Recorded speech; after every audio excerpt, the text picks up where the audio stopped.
What's up, family? Thank you for tuning in to the DreamNation podcast. My name is Casanova. I'll be your host, and I'm excited to be bringing to you entrepreneurs, thought leaders, and trailblazers from around the world. Stay locked in with us because we're about to go on a journey that will change your life.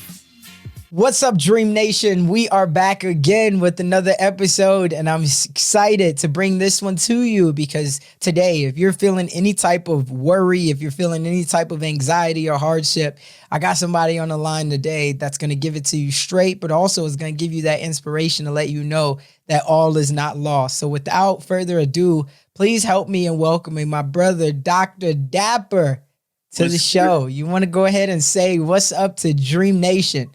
What's good, Dream Nation? How y'all doing out there during COVID? Man, during COVID, whenever you're listening, hopefully somebody hears this when it's post-COVID and they say, what? I remember them days, right? But man, so first off, I always love to be able to go behind the scenes and be able to make sure that we can give the proper introduction. So the world today knows you as Dr. Dapper. The closest ones know you as Eric Jones, right? But the way that I like to preface this is I compare us as entrepreneurs and thought leaders to superheroes. And the reason being is because we're constantly flying around the world. We're putting on our cape and we're trying to solve the world's biggest problems. So one thing that we know is behind Superman, there is that guy named Clark Kent. And the other thing that we know is behind Dr. Dapper, there is that guy named Eric Jones. And we know a little bit about Clark Kent, but we don't know a lot about Eric Jones. So tell us, who is Eric Jones? Eric Jones is just an all-around, I'm goofy as hell, man. I'm really down to earth. Either we start from the story of where Eric Jones is from, or we're talking about who Eric Jones is as an entrepreneur, a mentor, a branding. We want to hear where he's from. We want to be able to connect with him on another level. What's that mindset like? How do we grow up as a kid? How do we get to this point? So Eric Jones grew up in Arkansas, Helena, Arkansas, Southeast, poor, underrepresented area. Growing up with rats, roaches, holes in the walls, letting the oven down to get warm in the wintertime. If people can relate to that out there in Dream Nation.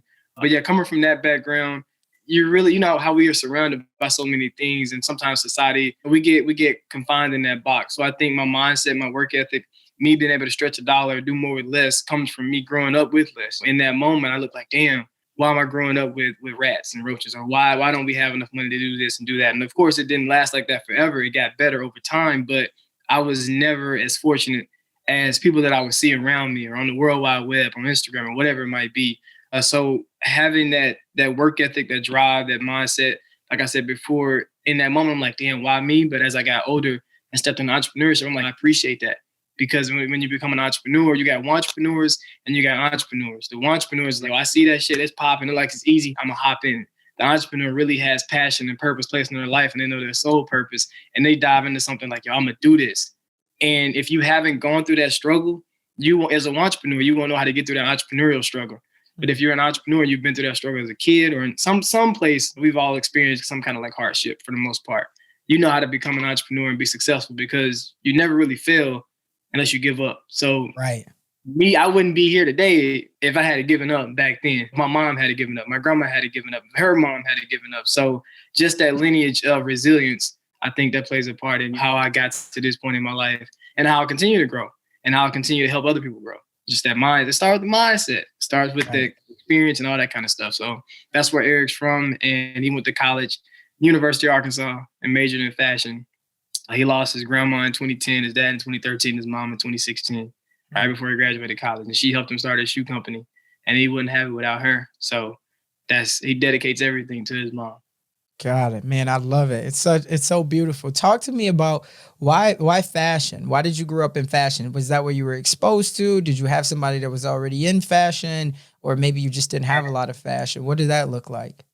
You talk about generations. I'm pretty sure somebody generations before me was in fashion and it came back now. But I just grew up in church. It started in church. My stepdad was a pastor. I played the drums in church. Mom's first lady. If I showed you baby pictures now, you'll see me in like a nice little suit, whatever my mom could afford, some little dress shoes, whatever, looking real dapper. Right.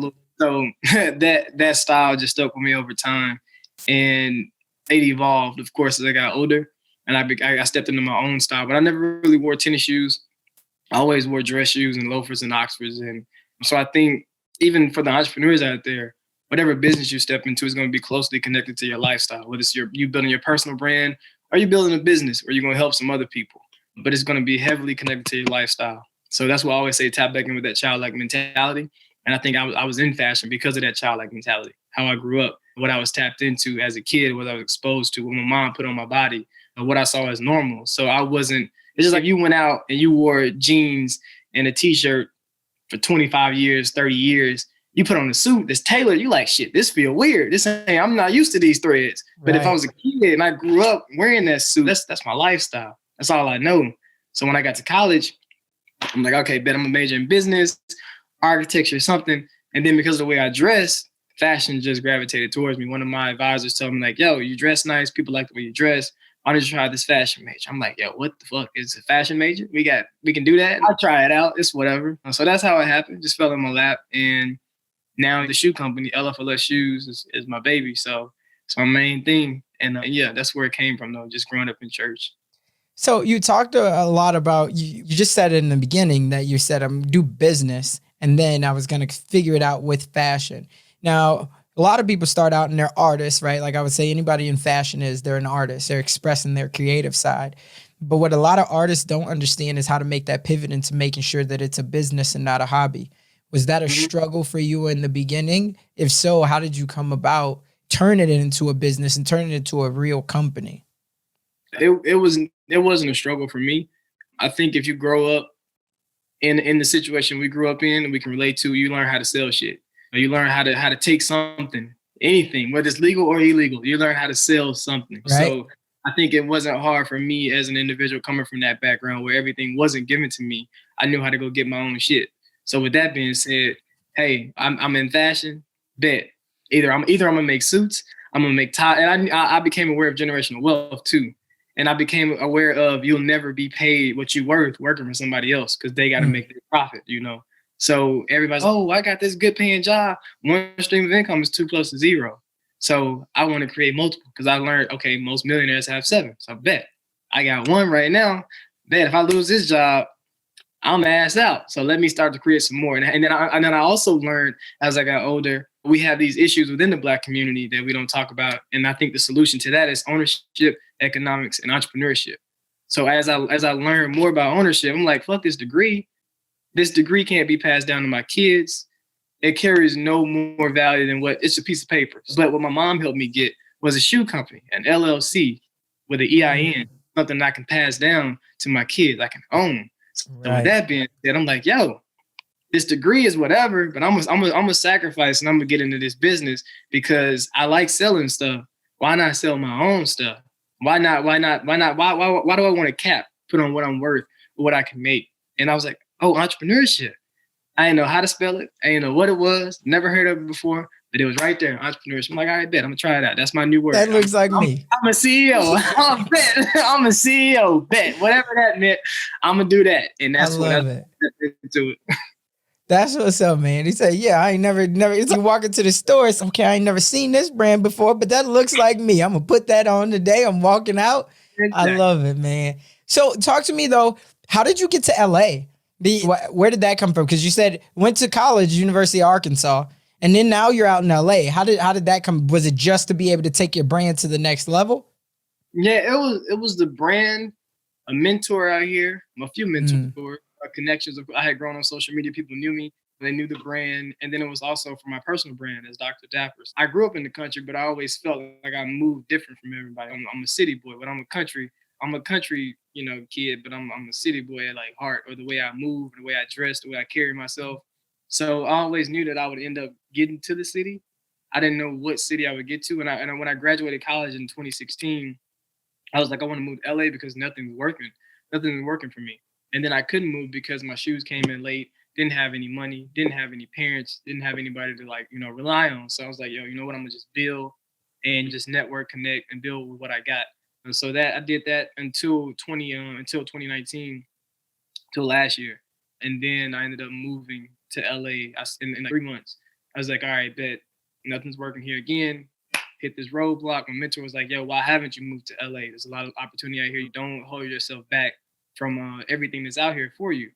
So having somebody that's a millionaire be like, yo, I believe in you, move to LA, It's like, all right, bet. That's all you need. There's one thing, especially you can't require, as an entrepreneur, you can't require too much confirmation. Or faith the size of a mustard seed, what some people say, huh? Whatever they say. Right. But that, Facts. you gotta have faith. You can't, if you don't believe in yourself, then what the fuck you doing? Why ain't nobody gonna believe in you? With that being said, a millionaire tells me, all right, bet you need to move to LA. I think it'll be great for you. I want you to come stay at my house to see what a move would look like for you and maneuver around. And I'm like, all right, bet. Check that out.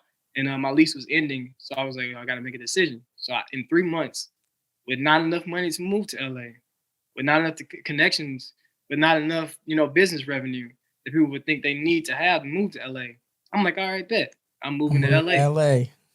2020, when did I move? I'm 23, 24 when I moved. I ain't never moved anywhere outside of Arkansas, but I'm like, I don't care. It's whatever. This is what I do.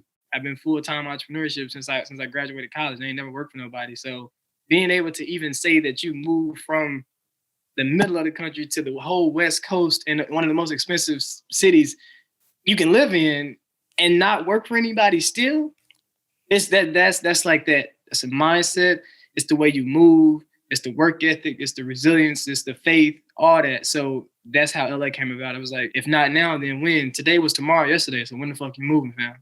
Right. No, I 100% agree. One of the things that I learned is that it has to work or it has to work, right? Like there can't be no option B, but no plan B. So talk to me. Some people might say they listen at that and they say, I can't do that. I got kids. Like that wouldn't work for me. I got responsibilities here. So my question to you was, when you did it, did you have a calculated plan? And if so, what did that calculated plan look like? How did you expect to be able to break that down? Did you say, I'm gonna go here. My mentor's already said that he's gonna connect me with this sales job. I got 6 months to be able to work this sales job and then get my business off the ground. If I can get 1 or 2 people to buy my shoes in the store, what did that look like? Or did you just literally just be like, I'm gonna figure it out when I get there? No, I never figured things out when I get there. Always like plan or start. I plan for something, but I work every day to work towards that. Even I have a goal to meet before I even have the goals that I need to meet while I'm in LA. You can't wait until, okay, it's time for me to move to LA. Then you start planning and then you start prepping, because you have to raise money. You have to let people know, you have to raise awareness in LA. You have to, just so many different things that I did. But when it comes to a plan, one of my homies, Levi, my business partner, my brother, loving the life. It's like he says you have to be stubborn on the big picture, but flexible on the things in between that. So the big picture was LA. I'm stubborn on that, but how I get there, I don't really care. I don't really care how I get there, as long as I get there. And if somebody that's listening, I like to use the analogy of your body's a vehicle, your soul is a GPS, and the knowledge that you get from me is the fuel you need to fuel that car and follow that GPS of your soul, or your soul purpose. And within vehicles, when you hop in the car, you type your shit in your GPS. You might be going to the same destination, but you might get a different route. You might have to hop in an Uber. You might hop on a private jet. You might hop on a plane. You might hop on a train. But we're going to get to the same destination, no matter how long it takes. So if you have a kid, you might have to take a detour. Me, I don't have a kid. I ain't have a wife. No detour. I'm like, all right, bet. Whatever I got to do, whatever I got to sacrifice. We on the PJ. We got to get there ASAP. I ain't going to eat for a week, but I'm getting there. It's good. Rent might be late, but I'm getting there. So you might have more things. You might have to take a pit stop at a hotel. You might have to take this, take that. Just being stubborn on that big picture, being flexible on the things that come in between and how you get to that point. I think people have to also appreciate things not looking how they want them to look. Because we might look at LA, all right, bet, I'm going to hop in the car, I'm driving there. But your journey to that might look completely different. You might have to get a job in your hometown to raise money, to save money, to get to move to LA. But people want it to look a certain way. And if it doesn't look that way, then they don't want to do it anymore. I love it, man. People want to look a certain way, but if it doesn't look that way, they think, that ain't how I want to look. I'm not going to fuck with it no more. Maybe it's not meant for me to do it. So and people have to understand that you're in control. You're the CEO of your life. You hire how you need to. You design your own life. You're the artist. This is a canvas for you. So however you want that shit to look, you make it look like that and place a purpose on the things that happen. Because if you place a purpose on saying, oh, well, I got to get a job, it's not meant for me to go to LA, then that's what the fuck it's going to be. But if you say, oh, I got to get a job so I can save a little bit of money, then I'm going to LA, that's how it's going to be. Or if you say, the job came up, I don't really want that job. I want to make some money doing my own thing, and then I'm gonna go to LA. That's what's gonna happen for me. There's power in the tongue, and whatever I say is gonna happen, it's gonna happen. If I say I'm not working for nobody to get to LA, that's what the fuck gonna happen. And it's been a year and 4 or 5 months now, and that's what's been happening. So for you, like growing your business, for somebody who's looking at getting into fashion, because fashion, I think, is a big thing for a lot of people. Everybody wear clothes and everybody has their own swag on what they want to wear. And for a lot of people, they would rather not wear what's on what's someone else's name is what's on their body. They would want to be able to put it into themselves. So do you feel like today's day and age is a lot easier to get into fashion, or do you feel like it's even harder because the market's that much more saturated because the information's out there? I feel like it's harder, not because it's saturated, because no industry is too saturated. If you're thinking about starting a business and you say, oh, this industry is too saturated, it's bullshit. Throw it out the window, walk down the bread aisle, drive down the street, all the gas station business. It's like, it's never too saturated because you stop at a gas station based on brand recognition and based on, oh, I love this brand. You go to Walmart versus Target because you're like, oh, I love Walmart. I love the customer service. I love their prices because you love Walmart. So everybody has their specific special place they like to go. So when it comes to your brand, what sets you apart? You can have a t-shirt with an L on it. And you can have a regular white t-shirt. And you can have a regular white t-shirt here that says Balenciaga. You can have a regular white t-shirt here that says Canvas. Balenciaga gonna be like 2 racks for this t-shirt. Canvas gonna be like, oh, you give us 14, it'll be good. They both white t-shirts, but that branding, that story, that lifestyle is connected to it is what makes you go, oh, I desire to have Balenciaga. I'm gonna go get that. I'm gonna miss my light bill to have that shit. So right. The industry is a lot of people within it, but figuring out what makes you different. And most of the time I tell people it's your story is what sets you apart. What's your story? Tap into your story. It's like a fingerprint. I'm going ham. You might need to put some water on me to put me out. I'm about to be on fire right now. I love it. Keep going. It's like your fingerprint. Nobody has it. Nobody ever will. Nobody ever has. So nobody's experienced the same thing that you've experienced at the same time, the same place, the same people. So what makes you different? What makes your brand unique? Your story, because you've experienced something that nobody's experienced how you've experienced it. So if you share it in a way to where it's like, oh, this is my story, or if you share it promoting a certain lifestyle or promoting a certain, if you look at Lululemon, you're probably gonna think, oh, it's for the white girls that is just like fancy, real high-end luxury. They live a yoga lifestyle. And if you look at Gucci, you might like, oh, that's expensive. I can get a Bentley. I'm on a private jet. I got this, I got that. So what lifestyle do you want to portray? I always say, what do you want people to think? How do you want them to feel? And what action do you want them to take when they see your brand or your business? And once you understand those things, it's easier for you to just separate yourself in the market. Because when I saw a quote the other day, it had, what's his name, Phelps, and it had another guy swimming beside him. He said, the winner focuses on winning and the loser focuses on the winner. Mm-hmm. Facts, man. So y'all got to focus on winning, because you might not, your sole purpose might not be to be that $10 million business. It might be to be that $1 million company that allows your family to live what you really desire to live, and then open the door to generational wealth for your child, to pass them the key to open the door to that $1 million company. I think we got to be more selfless and less selfish, because we'll be selfish. We'll be like, yo, my business has to pass Louis Vuitton in my lifetime right now. And if it doesn't, whatever. So it's saturated, but it's not saturated because you can be unique. You don't have to reinvent the wheel either. It's already been done. So just add your own unique touch, which is your story, to whatever you want to do. Man, I love it. I love that you said that. I remember there was a cat, and I got to go back and find him. I haven't seen him in a while, but he's on the East Coast. I want to say he's out of New York, but his name was like Musica Free or Free. You know what I'm talking about? I don't know Musica Free. Got it. He's in the fashion world. He's got like some super dope suits and all that. But I remember when he was first coming out, this is probably like 5 or 6 years. You talking about the black dude, real tall, skinny, he got like custom suits, he like kind of body like Herrera or that cat. He blocked me on Instagram. He blocked you? Because I reached out for it. And that's the thing within the black community. And whenever, I'm telling you, I am 100 all the way straight with anybody, because I'm all about, reaching back, helping. Yeah.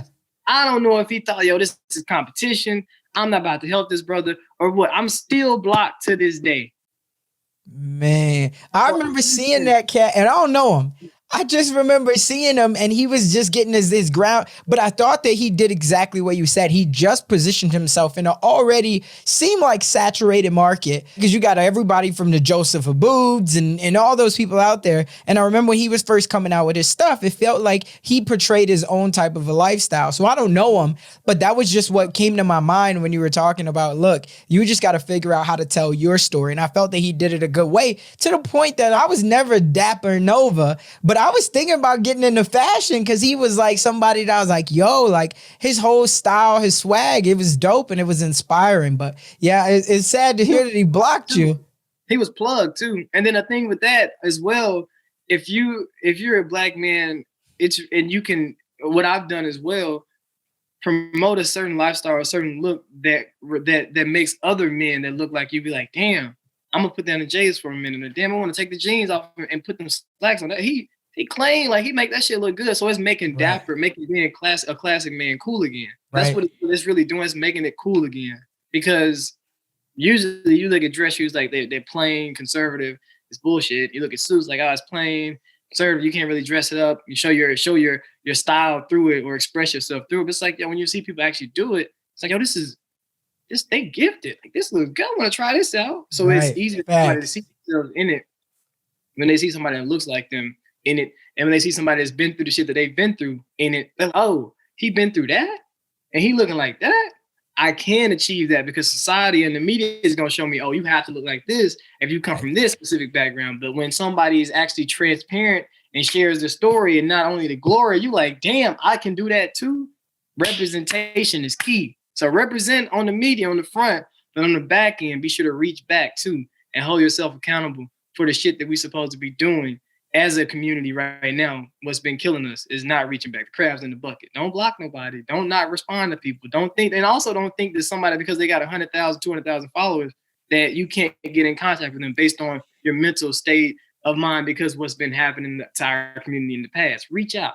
Reach out. You never know what can happen. You might get blocked or you might get a message back. But if you get blocked, there's thousands of other people that you can reach out to be like, yo, here, I want to help you. I love what you're doing. I love your story.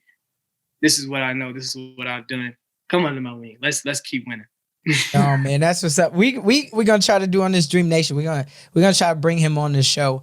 And hopefully he doesn't block us when we reach out. And then if he don't, there's no competition. I don't think he has a podcast yet, but if he has a podcast, you might be in for some trouble. Right. No, we're gonna get him on the show and we're gonna make that introduction and we're gonna say, yo, we had one of our brothers on here. We're gonna see if we can get that unblock on there. Like I said, I don't know him, but he did do something for my mental. And there was a point, like if anybody looks back at my IG and stuff, where I was in Men's Warehouse and I had the custom Calvin Kleins, like and it was because I think I was seeing him, just like what you said, like it was inspiring that cool look. So I was at the point, I'm like, but that was going into my next question of like, how, like, where does someone even start? If you're like, okay, I got this brand, things like that, like what would be the first step right now after you decide I got a story, I know how to tell my story, I can make some t-shirts on Teespring, but how do I partner with people? How do I find people that I can rock my brand? How do I grow this into an empire? You book a one-on-one coaching session with Dr. Dapper, or you purchase Dr. Dapper's digital guides.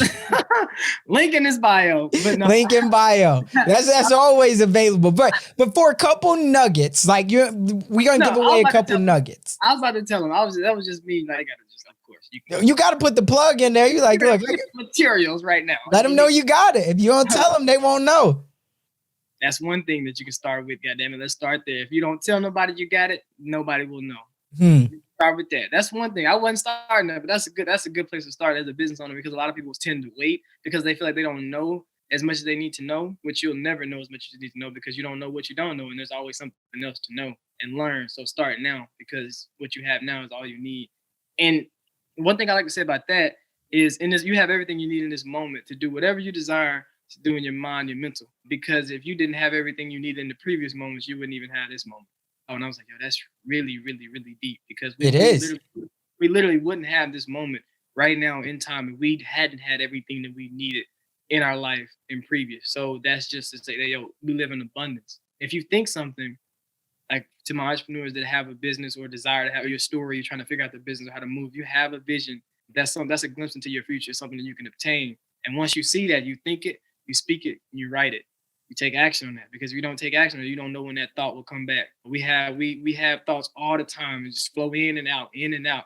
But if you don't speak that shit and start taking steps towards that, it's gonna be gone. And because that vision was given to you for a reason. Nobody else can see it but you.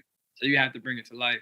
But where I would start with somebody that has a business and wants to grow it, cross promotion, collaboration, and features. That's the biggest thing that I tell all my clients to do. Cross promote with people that are in the same industry, because there's enough money for everybody. People are in industries that coexist. If you have a fitness brand, cross promote with a person that does massage therapy or whatever it might be. Going live with people, doing photo shoots with people. Cross promotion is so important, because you get your product and your business or your service, whatever it might be, in front of a group of people that never knew you existed. So always, when you're reaching out to cross promote or collaborate, whatever, present it as an opportunity that's going to benefit the other person's business. You might know the benefits you're going to receive from it just by getting on their platform, whatever it might be, but always present it as, yo, I love what you're doing. I would love to come on and offer your audience some value, or let's do this and that, whatever, woo. And that's a great way to enter into a cross promotion or collaboration relationship. When it comes to collaborating, that could be, for me, for example, I collaborated with a couple of people on ebooks, because I developed an ebook platform. I'm selling ebooks right now. So me collaborating with somebody that already has the knowledge, and me just packaging it, presenting, and promoting it. Those are 3 P's I like to tell people: package, present, promote.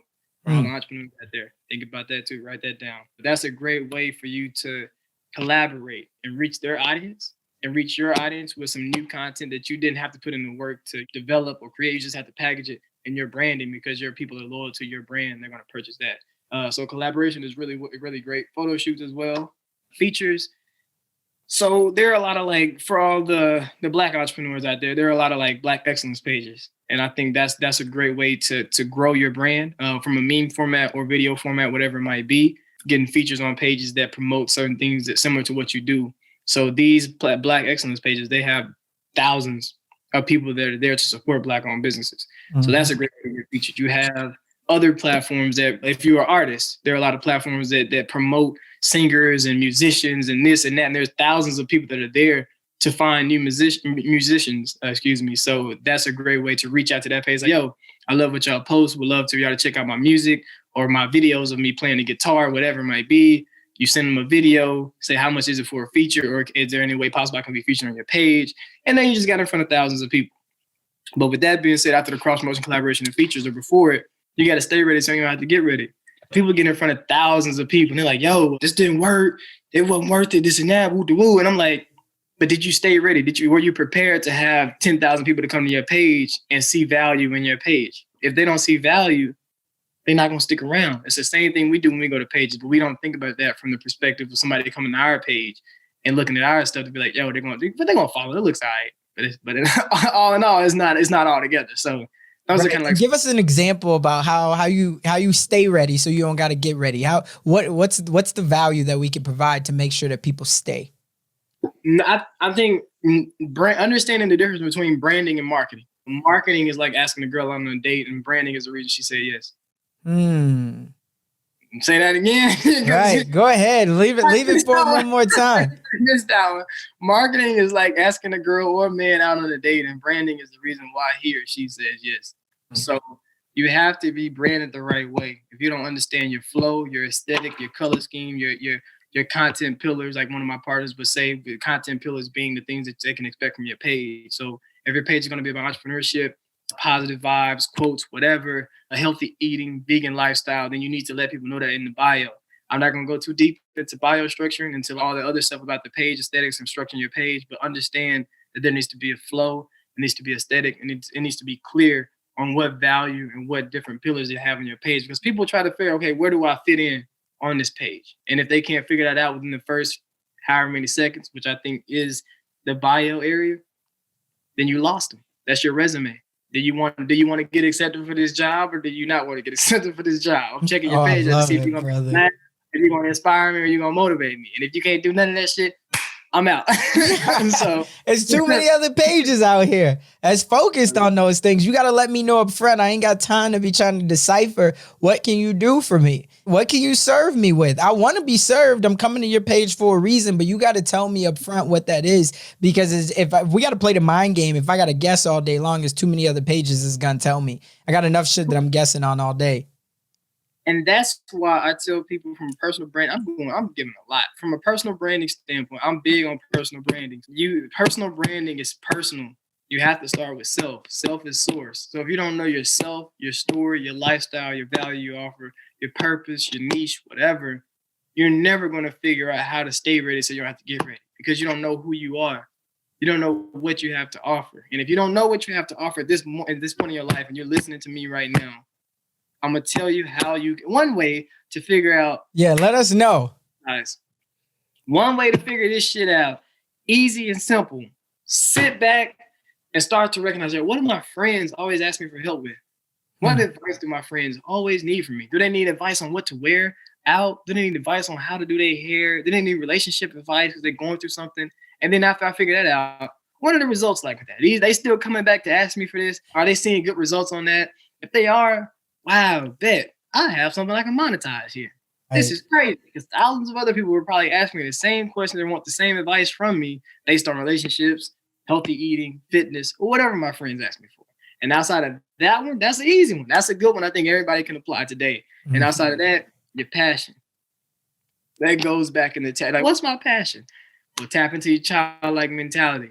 What did you love doing when you were a kid before society said, hey, you got to pay this bill, you got to make this grade, you got to pass this ACT, you got to go to this college, you got to take this loan? What was life like before these responsibilities of society? What did you care about? What did you love doing? What did you continue to do over and over again? What do you think about while you pooping, while you showering, while you out, while you sleep? What were you dreaming about? All that. That's kind of like tied to your passion. And most of the time, people look at something that they're passionate about. I do this every day. It's easy for me. I just love it. Like, I wouldn't charge nobody to do this, or nobody would pay me to do this. And it's actually, people will pay you a lot to do what you do. And they paying somebody else because you ain't tell them that you had it available. Exactly. And then another thing about that, they pay, and then you doubting yourself on doing that just gave somebody else an opportunity to step into that where you doubt it to monetize that. So it's like, you have to do it your own way, or you'll never move forward in life. So the passion, tap into childlike mentality. And then the thing I would say at the end of the interview is really good. It'll tap back into the childlike mentality. I always do that at the end of the interview. Man. We just got a couple more. We definitely gonna get back into it. But I would say, just so you don't forget it, if you would, just tap into it right now, because I know I don't want to ask another question and then you be like, what was I gonna say? Oh man, it's gonna come back. That one is in my head. It's felt like a baby. Felt like a baby. I'm pretty sure you heard it. Felt like a baby. I haven't. Educate me. I mean, on it with that one, bro. I swear I love that one. So, felt like a baby. This goes to tapping into the childlike mentality too. So when you felt like a baby, if we think back to when we were kids and we were like crawling around, and we start to look around, like, damn, everybody walking. Shit, I want to walk too. Like, how y'all doing that? Right. As a kid, okay, then I'm gonna figure out how to walk. They start to stand up, and what that baby do? Fall down. And then they stand back up, and they fall back down. That baby never gives. If we knew what failure and doubt was as kids, we wouldn't be walking today. We would be crawling. So there's some power in feeling like a baby, because as a baby, we didn't know what failure was. We got up like, yo, I'm gonna walk, and we kept going until we started walking. Then we started to jog. Then we hit a little sprint, and now we're like, yo, we walking, we good, we standing up straight. So anything in business and life and relationships, any of that, if you learn how to feel like a baby, there's no way to actually fail. You'll always succeed, because you just continue to get back up and get back up and get back up. So that's what feel like a baby is. And in that moment when you're feeling like a baby, you see that kid grab onto a table or a chair or a mom or dad. As you get older, that's your circle. Can you grab onto a solid table or a good father figure or somebody around you? Because if you look around and you ain't got no tables to grab onto, no chairs to grab onto, you in a bad circle. So you need to step outside of that circle and find a new circle. So that's what feeling like a baby is. I love it, man. I love the perspective on it. And I think for even anybody who wants to be a naysayer in that feeling like a baby, just think about the people have to go through physical therapy. If you got into any type of an accident to where now all of a sudden you got to reinvent yourself, at that moment, what do you want to do? You want to walk again.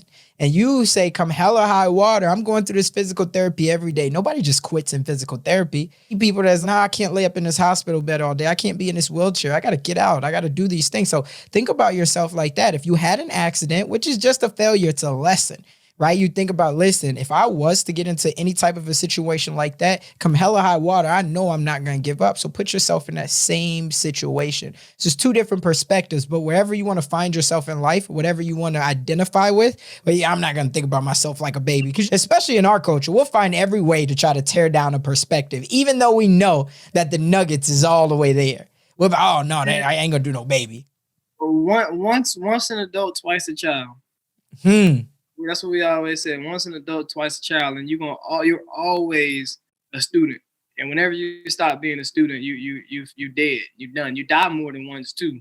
I feel like people are walking dead because they're not living in their soul purpose. Your soul has departed this vessel at that point.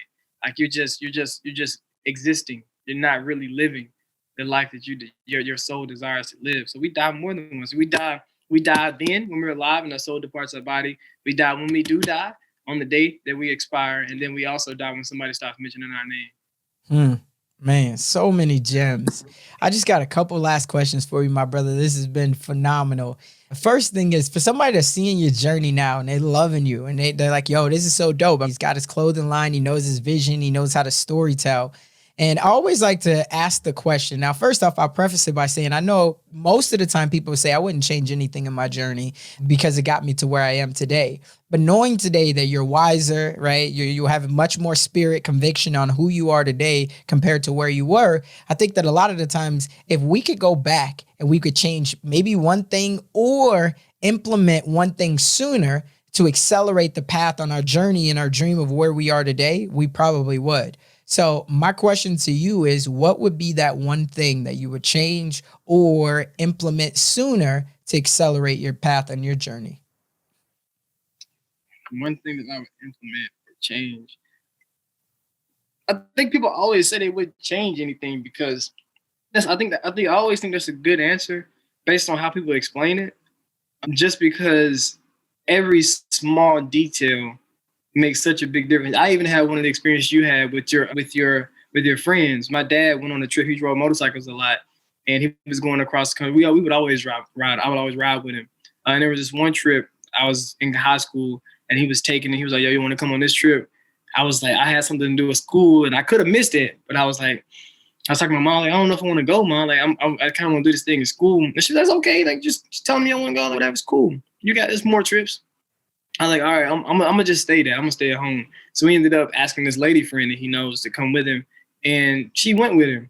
And on the ride there, it was a smooth ride, good ride. They made it. And on the ride back, there was like an uneven road, so it was switching over. And then of course, boom, accident. She died on impact. So I thought in my mind, I'm like, damn, that was supposed to be you. Motorcycle trip. I'll never miss another one. But on this one that I was like, I'm gonna go, I'm not gonna go. I got an option. I'm like, I'm not gonna go. I'm gonna stay. She ends up dying on impact. So me with being that passenger on the motorcycle, I'm like, damn, that could have been me. Like there's a purpose on my life. So and my dad, of course, lived through it, but he passed from cancer sometime after that. And I of course I hopped back on the motorcycle after that. But that's similar to you and your friends going to the pool and they drowned. So anytime somebody asks, what would I change? What I implement more earlier, life is literally timed down to the millisecond. When I go downstairs and I'm like, oh shit, I forgot my wallet. And then I come up get my wallet, I go back down and I drive down the street. I'm like, oh shit, it's a wreck right where I was gonna be driving it. Maybe if I hadn't went up to get my wallet, I would have been in that wreck.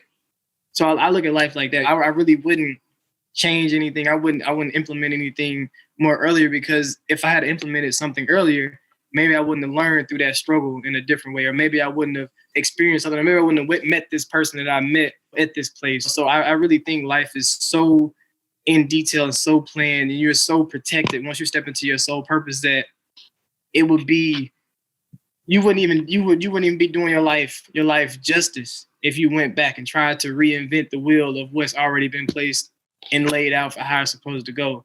So Hmm. me, I can't change shit because I don't know. I just, that's not my, I'm not the person that's in control of placing those puzzle pieces. Everything is like placed how it should be. And I think we have to appreciate those small moments of how everything went, because if we didn't have those moments, it would just be like us having a puzzle box and looking at the picture on the outside, like, okay, dope, dope, dope.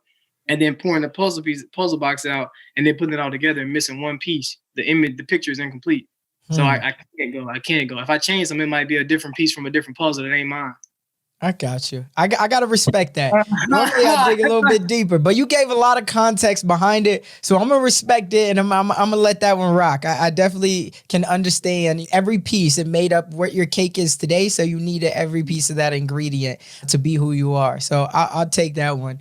The last question that I got for you, my brother, is there's somebody out there that's, again, still inspired by your journey. And you touched on this a little bit earlier, but they have that little voice in their head that tells them they're not smart enough, they're not strong enough, or maybe they just don't have enough resources.